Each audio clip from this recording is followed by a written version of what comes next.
بسم اللہ الرحمن الرحیم۔ السلام علیکم ناظرین، میں ہوں فراست سلیم اور آپ دیکھ رہے ہیں میرا یوٹیوب چینل۔ امید کرتا ہوں کہ آپ جہاں بھی ہوں گے خیر و عافیت سے ہوں گے۔ اللہم صلی علی سیدنا و مولانا محمد و آلہ و صحابہ و بارک وسلم۔ ناظرین، اسلام آباد میں دو تبدیلیاں ہو چکی ہیں بہت بڑی۔ ایک تو چیف جسٹس آف پاکستان کی تبدیلی، یعنی کہ قاضی فائز عیسیٰ سے پاکستانی عوام کی جان چھوٹ گئی، اور دوسرا اسٹیبلشمنٹ میں ایک اہم عہدیدار کی تبدیلی ہوئی ہے۔ وہ میں آپ کو بتاؤں گا کہ کس عہدیدار کو، کون سی بڑی شخصیت جس کو اسلام آباد سے ہٹا دیا گیا ہے اور ان کی پوسٹنگ کسی دوسرے صوبے میں کر دی گئی ہے، اور یہ یقینی طور پر تحریک انصاف کے لیے بہت فائدہ مند ثابت ہوگا۔ دوسرا ناظرین، عمران خان نے آج فیصل چودھری اور سلمان اکرم راجہ کے درمیان جو چپلش چل رہی تھی، پھر فیصل چودھری کو لیگل ٹیم سے نکال دیا گیا تھا، اور صرف اس بنیاد پر نکال دیا گیا تھا کیونکہ فواد چودھری اور عبدالرؤف حسن اور فواد چودھری کی پچھلے دنوں سے تحریک انصاف کی لیڈرشپ پر، موجودہ جو لیڈرشپ ہے اس پر سخت تنقید کی جا رہی تھی۔ تو ایسا نہیں ہونا چاہیے تھا کہ فواد چودھری کا جو ہے وہ بدلہ آپ اس کے بھائی فیصل چودھری سے لیں۔ نو ڈاؤٹ کہ فیصل چودھری عمران خان کے ساتھ مکمل طور پر سنسیئر ہیں، ان کے ساتھ لائل ہیں۔ آج جب انہیں لیگل ٹیم سے نکال دیا گیا تھا پچھلے دنوں، تو آج جب اڈیالہ جیل میں 190 ملین پاؤنڈ کیس کے اندر ملاقات ہوئی، ان کی ہیئرنگ تھی عمران خان کی، تو سلمان اکرم راجہ اور لیگل ٹیم جو ہے ان کی عمران خان سے ملاقات ہوئی، فیصل چودھری بھی اس میں شامل تھے۔ تو عمران خان نے فیصل چودھری اور سلمان اکرم راجہ دونوں کو تھوڑی سی سمجھ لیں کہ ان کے ساتھ ڈانٹ ڈپٹ کی ہے، اور اس کے بعد جو بڑی بات ہے وہ یہ ہے کہ عمران خان نے فیصل چودھری کو گلے لگایا مطلب کہ جپھی ڈالی، اور کافی دیر تک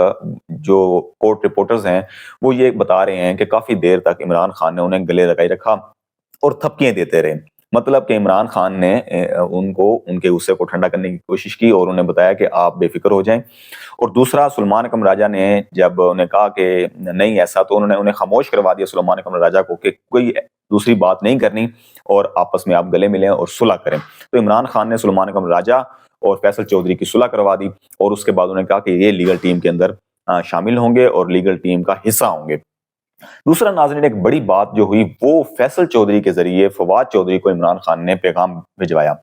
وہ پیغام کیا بھجوایا؟ وہ پیغام یہ ہے کہ فیصل چودھری کو کہا کہ فواد چودھری کو کہیں کہ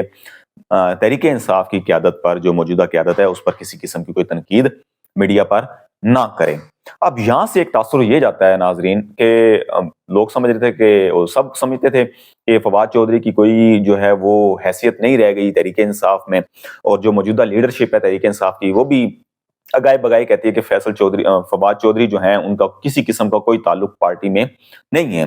اور شعیب شہین بھی مکمل طور پر ان کے خلاف بولتے رہے ہیں، اور دیگر بھی جو لوگ تھے، رہنما تھے موجودہ تحریک انصاف کے، وہ فواد چودھری کے خلاف بول رہے ہیں۔ اب اس پیغام بھیجنے کا ایک مقصد یہ ہو سکتا ہے کہ عمران خان کے دل میں سافٹ کارنر جو ہے وہ فواد چودھری کے حوالے سے ہے، اور ورنہ عمران خان آج تک کسی اور کو تو پیغام نہیں بھجوایا۔ سینکڑوں لوگ چھوڑ کر گئے ہیں پارٹی، اور درجنوں ایسے رہنما تھے جو میڈیا فیس تھے، میڈیا پر آ کر جو ہے وہ اپنا بیانیہ بناتے تھے، بتاتے تھے۔ انہیں تو عمران خان نے نہیں کہا کہ بھائی ان کو کہیں کہ تحریک انصاف کے خلاف بات نہ کریں۔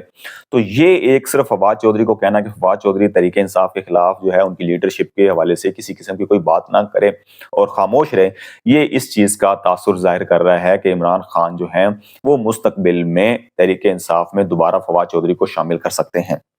ناظرین، تیسرا ایک جو ہے فل کورٹ اجلاس تھا آج سپریم کورٹ میں۔ اب جو اس فل کورٹ اجلاس کے اندر ایک بات تو یہ طے پائی کہ تمام کے تمام ججز جو ہیں 16 کے 16 ججز شامل ہوئے ہیں اس کے اندر، اور جسٹس منصور علی شاہ جو عمرہ کی ادائیگی کے لیے سعودی عرب میں موجود ہیں، وہ ویڈیو لنک کے ذریعے اس فل کورٹ اجلاس میں شامل ہوئے۔ اور اس کے بعد جو معاملات طے پائے ہیں وہ یہ طے پائے ہیں کہ جو اعلامیہ جاری ہوا ہے اس میں ایک بات یہ ہوئی ہے کہ جو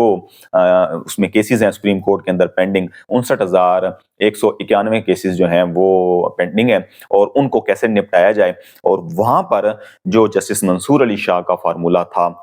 جو انہوں نے کچھ رولز طے کیے تھے، کچھ یعنی کہ پینڈنگ کیسز کو کم کرنے کے لیے ایک مینجمنٹ سسٹم بنایا تھا، اس کو 1 مہینے کے لیے نافذ کر دیا گیا ہے۔ مطلب کہ جسٹس منصور علی شاہ کے مینجمنٹ سسٹم کو اپنایا گیا ہے کہ 1 مہینے کے اندر اندر اتنے کیسز جو ہیں ہم نے کم کرنے ہیں اور فوری طور پر ان کو نمٹانا ہے۔ اب دوسرا جو اس کا فل کورٹ کا اجلاس ہے وہ 2 دسمبر کو طلب کر لیا گیا، مطلب 1 مہینے کے بعد، اور باقی جو ہے سب نے جو ہے وہ کسی قسم کی کوئی ایسی بات جو ہے وہ باہر نہیں آئی۔ ایک تاثر یہ جا رہا ہے کہ فل کورٹ کے اندر کسی قسم کی کوئی آئینی بینچ کے حوالے سے کوئی بات نہیں ہوئی، آئینی کیسز کے حوالے سے کوئی بات نہیں ہوئی، اور جو مینجمنٹ سسٹم جسٹس منصور علی شاہ کا 1 مہینے کے لیے نافذ کر دیا گیا ہے، اس سے یہ بھی ثابت ہوتا ہے کہ کسی قسم کے کوئی آئینی کیسز نہیں ہیں، اب کیسز نمٹانے ہیں انہوں نے، اور حکومت جو ہے وہ اپنے طور پر جو کر رہی ہے کرنے دے گی، اسے کرنے دیں گے، آپ کریں، لیکن سپریم کورٹ اپنے اندر اب مداخلت بھی برداشت نہیں کرے گی، کیونکہ ایسا تو نہیں ہو سکتا کہ حکومت جو ہے وہ کہ آئینی بینچ تشکیل دیں، اور جو آج اعلامیہ جاری ہوا اور انہوں نے کہا کہ 1 مہینے کے اندر اندر ہم نے کیس کم کرنے ہیں، اور مینجمنٹ سسٹم کے جو جسٹس منصور علی شاہ کا بنایا گیا سسٹم ہے اس کے تحت ہم نے کیسز کو سننا ہے اور فارورڈ کرنے ہیں کہ کس بینچ کو جانے ہیں، تو یہ جو ہے نا حکومت کے لیے ایک بڑا تکلیف دہ جو ہے وہ ثابت ہو سکتا ہے۔ اب حکومت جو ہے وہ آلریڈی ان کے جو ہیں وہ طاقتور حلقے اور جو حکومت ہے ان کی چیخیں پہلے نکل رہی ہیں، اور اسد طور انہوں نے ایک خبر دی ہے کہ ان کے ذرائع سے پتہ چلا ہے کہ حکومت کوشش کر رہی ہے کہ آئینی بینچ کا سربراہ جو ہے وہ جسٹس امین الدین کو بنایا جائے، اور اس کے بعد دیگر 4 ججز جو ہیں ان کے نام بھی طاقتور حلقوں نے اور حکومت کی طرف سے سپریم کورٹ میں پہنچا دیے گئے ہیں، اور تاکہ ایک بینچ جو ہے وہ پراپر جو ہے وہ تشکیل دیا جائے اور یہ نام فائنل کیے جائیں۔ اب اسد طور نے جو کہا، انہوں نے کہا جی کہ ایک تو جسٹس امین الدین ہے اور دوسرے ہیں جسٹس نعیم اختر افغان۔ اب 3 نام انہوں نے نہیں بتائے۔ اسد طور نے کہا جی کہ ایک جج جو ہے وہ ہے لاہور ہائی کورٹ سے جو حال ہی میں سپریم کورٹ پہنچے ہیں، ایک انہوں نے، اب جب وہ میں نے چیک کیا تو اس کے اندر 2 ججز تھے، چیف جسٹس شہزاد احمد خان اور دوسرے ہیں شاہد بلال حسن۔ اب جسٹس جو شہزاد احمد خان ہیں وہ ہرگز نہیں ہو سکتے، تو اس سے یہ ثابت ہوتا ہے کہ جسٹس بلال حسن جو ہیں شاہد بلال حسن، ان کا نام دیا گیا ہے طاقتور حلقوں کی طرف سے۔ ایک جج، یہ 3 ہو گئے۔ ایک انہوں نے اشارہ کیا کہ ایک ہیں پشاور ہائی کورٹ سے ایک جج۔ اب میں نے پشاور ہائی کورٹ کے جب ججز دیکھے تو پشاور ہائی کورٹ کے اندر ججز کوئی بھی جو ہے نا وہ، کیونکہ ان کے کافی عرصے سے پشاور ہائی کورٹ سے کوئی جج آ نہیں رہا، صرف ایک ہی جج بچتی ہیں، وہ ہیں جسٹس مسرت ہلالی صاحبہ، تو یہ بھی قاضی صاحب کے مائنڈ سیٹ کی ہے، تو ایک نام ہو گیا یہ۔ اب ایک اسد طور نے یہ کہا کہ ایک جج جو ہے وہ ہے سندھ ہائی کورٹ سے، اور سندھ ہائی کورٹ سے حال ہی میں جو ہیں وہ چیف جسٹس وہاں کے عقیل عباسی وہ سپریم کورٹ میں آئے ہیں، تو اب ان کا نام بھی نہیں ہو سکتا۔ تو پھر میں نے تھوڑا چیک کیا تو اس کے پیچھے ایک جج آئے ہوئے ہیں جو سپٹمبر 2023 میں آئے ہیں، جسٹس عرفان سعادت۔ تو یہ نام جو ہے، یہ 5 کا جو ٹولہ ہے ایک قسم کا بنایا جا رہا ہے کہ آئینی بینچز جو ہیں یہ آئینی بینچ میں شامل ہوں اور یہ آئینی درخواستیں جو ہیں ان پر سماعت کریں۔ اس کے بعد ناظرین آخری خبر جو میں آپ کو بتا رہا ہوں کہ اسلام آباد میں کون سی بڑی تبدیلی ہوئی ہے۔ جو میجر لیفٹیننٹ جنرل DGISI ہیں سید عاصم ملک، سید نہیں عاصم ملک، اب ان کی تعیناتی کے بعد، ان کی جوائننگ کے بعد بڑی تبدیلی ایک ہوئی۔